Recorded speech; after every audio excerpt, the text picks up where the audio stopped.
今日は私が1年半使っているこのひまし油をご紹介したいと思います。私は保湿クレンジングのためにこのひまし油を使い始めたんですが、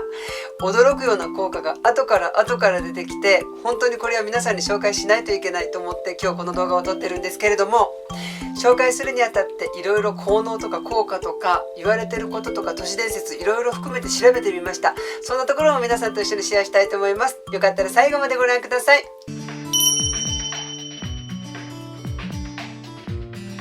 こんにちは、こんばんは。ココアートチャンネルへようこそ。動画をご覧いただきありがとうございます。もうサムネイルとかタイトルにも書いているんですけれども、今日は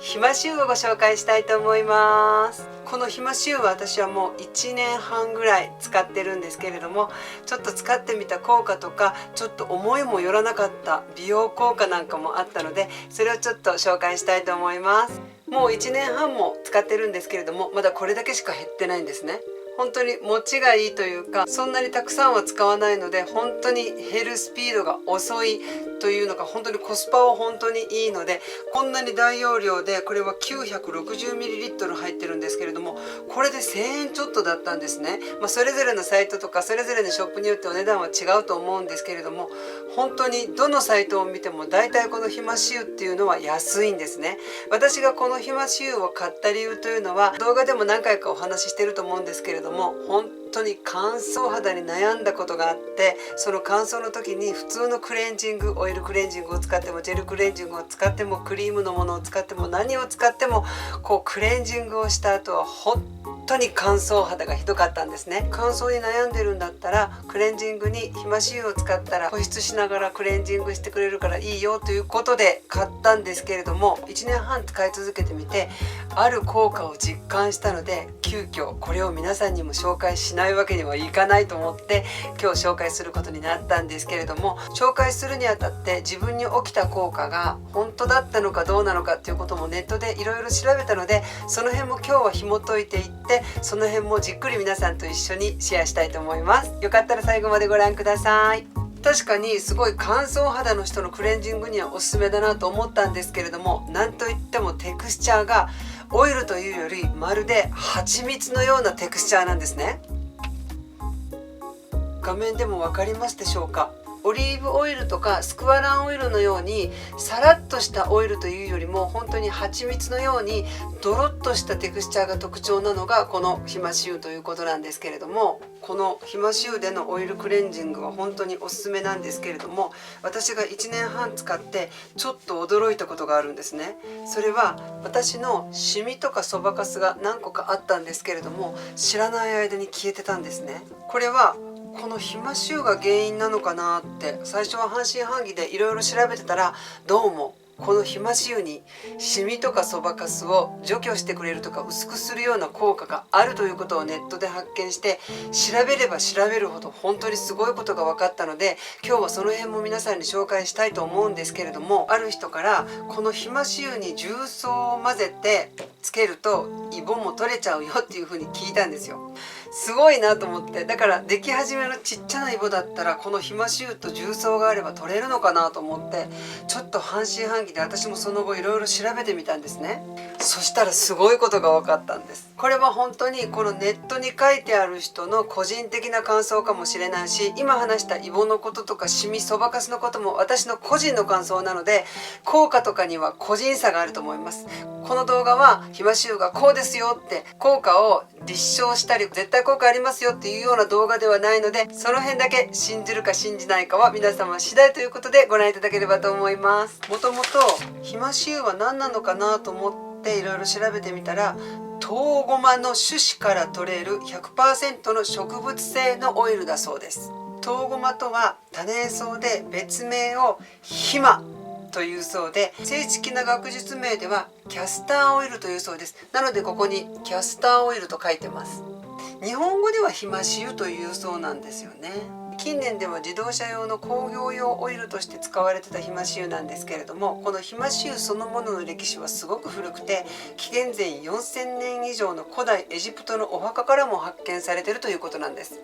もしかしたらクレオパトラも使っていたのかもしれません。当時のエジプトのお医者様たちはひまし油を目を刺激から守る薬として使用されてきたと言われているそうなんですね。また数千年前にわたってランプの芯を燃やすオイルとしても使われていたそうです。現在日本でもこのひまし油は内服液として利用されているそうなんですけれども、実はこの便秘薬としての下剤として使われているそうなんですね。あとはパックとか湿布薬にもよく使われるそうです。その他にも高い抗炎症作用とか抗菌性を持っているため、薬として使う以外にも化粧品や石鹸、そしてマッサージオイルとして幅広い製品として使われるようになったそうなんです。ひまし油というのは脂肪酸で構成されていて、リノール酸が 85% から 90%、オレイン酸が 2% から 6%、リノール酸が 1% から 5%、リノレン酸が 0.5% から 1%、ステアリン酸が 0.5% から 1%、パルミチン酸が 0.5% から 1%、ジヒドロキステアリン酸というのが 0.3% から 0.5%、その他が 0.2 から 0.5% ということで、今言ったようにひまし油の最大の特徴とも言えるのはリノール酸、オメガ9系がたくさん入っているということが特徴になっているようなんです。ひまし油は日本では長らく下剤として使うか、または革製品のなめしの円滑剤として使われてたようなんですけれども、それがこの近年一家に一つ備えておきたオイルとして評判になってきたんだそうです。その理由っていうのは、まずはシミ隠しだったそうです。私もこれを最初全然知らずにこれ使い始めたんですけれども、ひまし油には肌の傷跡とかシミを薄くする作用があると言われてるんですね。これは世界的にもう有名な話だったそうで、ひまし油に含まれる先ほどの脂肪酸による効果だと言われているそうなんですね。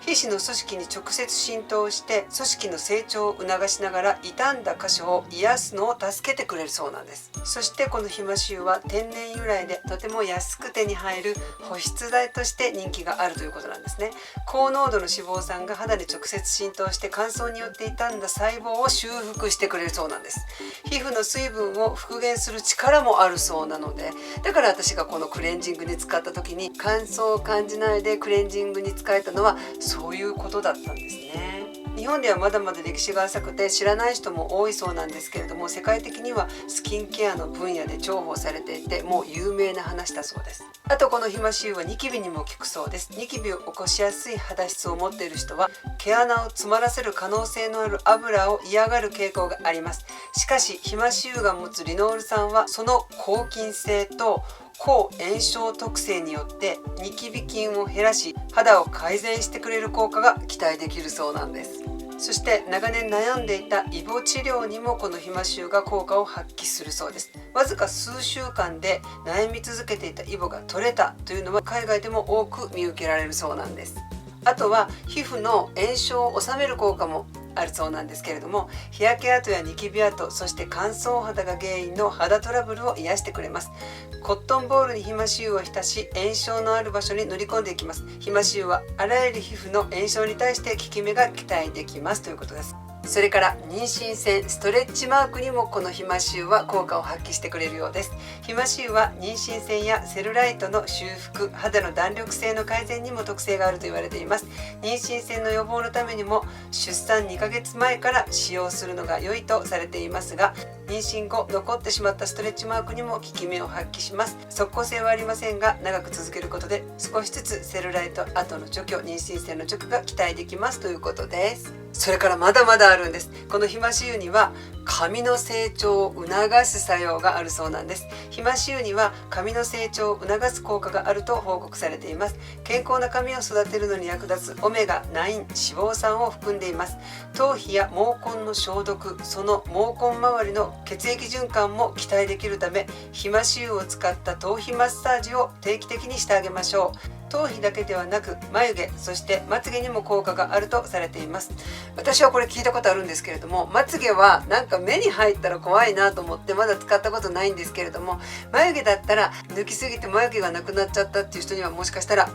いいかもしれません。あとこのひまし油は髪の保湿にも使えるそうです。いつも使っているヘアコンディショナーにひまし油を少量加えてよくかき混ぜます。シャンプーの後にひまし油入りのトリートメントやコンディショナーを使うと、ひまし油が髪の保湿を保って髪を乾燥ダメージから防いでくれます。あとは頭皮の感染症とかフケ、かゆみの予防にもなるそうです。ひまし油には先ほど言ったような抗菌性とか潤う力もあるので、フケを防止したりとか頭皮のかゆみも防いでくれるそうです。あとこのひまし油には白髪の予防にもつながるそうなんです。アメリカのあるサイトによると、ひまし油は白髪の防止に役立つという情報が多数あるそうなんですね。頭皮の質を整えることで髪の毛の色素損傷を遅らせてくれる効果が期待できるそうです。あとこのひまし油にはなんと白髪予防だけじゃなくて男性の脱毛症にも効くそうです。男の人はある年齢になると髪が薄くなってきます。もうこれは仕方ないのかなと思ってる方も多いと思うんですけれども、なんとこのひまし油をお風呂に入る前に抜け毛が気になる部分にくるくるっと塗ってクレンジングをするように頭皮にマッサージしてすり込みます。そしてお風呂に入ってシャンプーをする。これを毎日繰り返すだけでなんと育毛効果が期待できるそうなんです。いろんなサイトを見ているとベタつくのでお風呂を上がった後に塗るのをおすすめしないけれども、お風呂から上がった後に気になる部分に少量でもいいからつけていくと育毛効果も期待できるようで、これは本当に皆さん検索してみてください。このひまし油で毛が生えたっていう人がたくさんいて、私もちょっと驚いたんですね。本当なのか嘘なのか、ネットにはいろいろな嘘の情報もあるので鵜呑みにするのは危険かもしれないんですけれども、いろんな人がこのひまし油で育毛ができたとか発毛したとかいろんな情報があるので、よかったら皆さんも検索してみてください。信じるか信じないかは皆様次第です。とにかくこのひまし油には皮膚の気になる部分に適量をつけることで成分が肌の奥深くまで浸透し水和性を保ってくれるそうです。またコラーゲンおよびエラスチンの再生を刺激してくれる効果もあるということです。手の爪とか足の爪のケアにも使えるということです。爪のキューティクルオイル代わりに使うと健康な爪が生えてくるそうです。あと関節炎とか膝の痛みとかに塗布してマッサージすると関節炎とか膝の痛みも和らげてくれるそうです。あと肩こりにも効くそうです。それに筋肉痛にも効くということです。筋肉痛や関節痛が気になる人は痛みのあるところにひまし油を塗ります。塗った後にゆっくりマッサージすることでひまし油が浸透し痛みを和らげてくれますということです。関節痛とか膝の痛みに使えるといいですね。タコや魚の目を取り除く効果もあるんですって。なんかすごいですよ。このサイトには痔の治療にも使えるって書いてある。水虫治療にも使えると本当にハサミの切れを良くしてくれるんだって。すごい本当？このサイトにはアーユルベーダと言われる伝統医学の中でひまし油を飲んだり塗布したりしてる歴史があるということで、アーユルベーダの歴史ではもうこのひまし油は古くから使われているようです。いろんなサイトを見て関節炎とか保湿ができるとかイボの除去、シミを取るとかいう情報もたくさんあるんですけれども、よく見かけるのはやっぱり育毛効果が期待できるということが本当にたくさんのサイトで書いてますね。ひまし油だけでもイボとかシミはちょっとずつ薄くなって除去する効果があるようなんですけれども、即効性とかちょっと濃いシミを取りたい方はひまし油1に対して重曹2の割合で混ぜします。ひまし油に重曹1で作ったものを過ソーダというそうなんです。その過ソーダをシミが気になる部分に綿棒で塗布します。綿棒で塗布したらその上から傷テープを貼って寝るだけ。ピリピリとした刺激を感じれば成功です。作り置きができないのでその都度作ってみてくださいということなんですけれども、作り置きをすると効き目がなくなるっていうふうにこのサイトには書いてるんですけれども、濃いシミを取りたい方はこのひまし油に対して重曹1混ぜたものを爪楊枝とか綿棒とかでちょっとシミにつけて傷テープを貼って薄くなるまで毎日続けるんだそうです。茶色いシミが赤くなってきたらその次の日からはこのひまし油だけを塗ってください。シミが消えるまでこのひまし油を塗り続けてください。綺麗にシミが取れましたと書いてる人もいますね。あと重曹じゃなくてシナモンも効くそうです。混ぜたものを肌全体に塗ります。温かいタオルを顔全体にかぶして5、6分パックしてください。肌のくすみが取れてきますというそうです。肌全体がくすんでいるという方は肌の血流が悪くなっているようです。ひまし油にシナモンを混ぜることで毛細血管に働きかけ肌の血流を良くしますということです。ちょっとこれやってみようかな。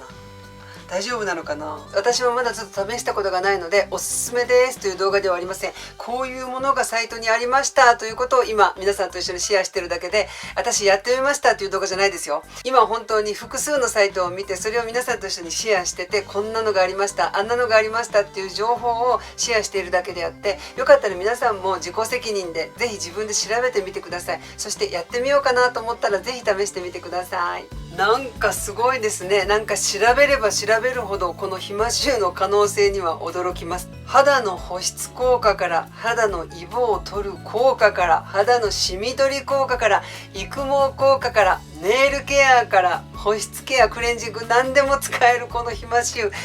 どうでしょうか皆さん。私は保湿クレンジングとして使いました。私が使った感じではどのクレンジングを使っても乾燥するという方には私はこれは実感としておすすめします。私は保湿として、そしてちょっとそばかすが薄くなったので皆さんにその辺は自信を持ってご紹介できるんですけれども、今日はここでちょっといろいろ検索をしてみて、こんな効果もあった、あんな効果もあったっていろいろなサイトで複数でできたものを皆さんにちょっと紹介してみただけなので、これが実際に効くかどうかっていうのはちょっと私もここで効きますよっていうのは言えないので、ぜひ皆さんもいろいろ検索してみてください。どうやらこのひまし油っていうのはすごい可能性があるようです。中でも重曹を混ぜるっていうのとシナモンを混ぜるっていうのはいろいろな方が、美容家の方もなんか試してるみたいなので、ちょっとそれは早速今夜から試してみようかななんて思っています。皆さんもよかったらこのひまし油いかがでしょうか。私のように乾燥で悩んでる方、クレンジングしたらどうも乾燥してしまうという方はこのひまし油はクレンジングには最適なオイルだと思います。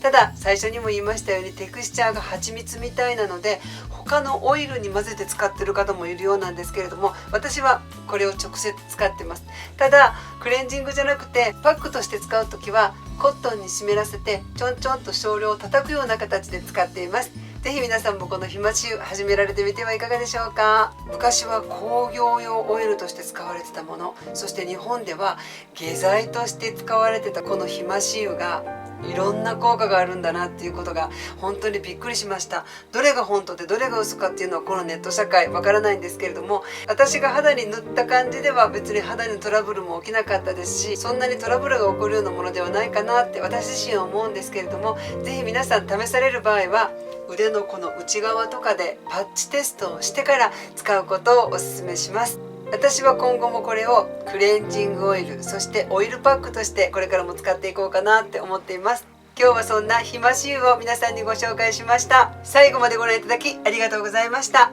それではまた。今日は私が1年半前から使っているこのひまし油をご紹介しました。今日ネットで調べてみたいろいろなことはぜひ皆さん自己責任で行ってください。ぜひ皆さんも調べてみてやってみようかなと思うものはぜひお試しください。よかったらまた効果をコメント欄でお聞かせください。よろしければチャンネル登録お願いいたします。画面の赤いプロフィール画像はココアトチャンネル、上の赤いうさぎはメインチャンネルです。ファーストチャンネルもぜひお願いします。それではまた次のココアトチャンネルでお会いします。ありがとうございました。